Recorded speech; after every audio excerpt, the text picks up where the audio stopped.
I veliki pozdrav ljudi, dobrodošli u novi vlog, u novi video.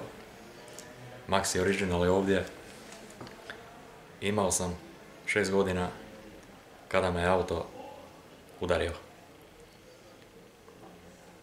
Izašao sam sa djedom da se igram u park, koji svaka djeca druga.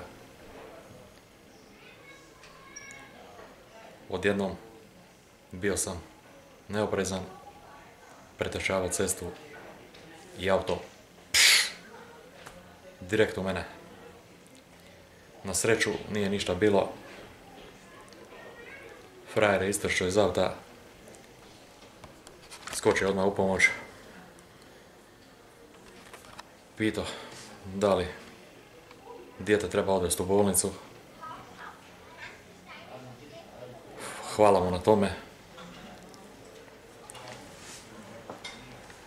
Dakle, došli smo u bolnicu na pregled.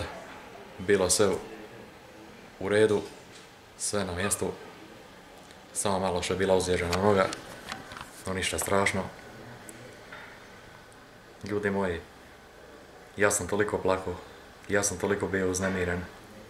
Moji roditelji su odmah došli u bolnicu da vide šta je sa mnom. Hvala Bogu, danas nemam nikakvih problema, danas je sve u redu sa mnom. Ništa ne boli, ništa ne osjećam.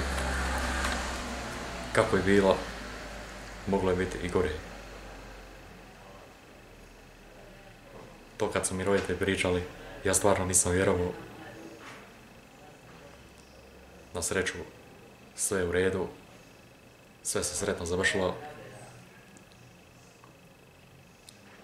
Tako da, ljudi, vidimo se u sljedećem vlogu. Do tada, pozdrav, obavezno like, share, subscribe, pritisnite ono zvonce dole u kutu i vidimo se u sljedećem vlogu. Do tada, pozdrav!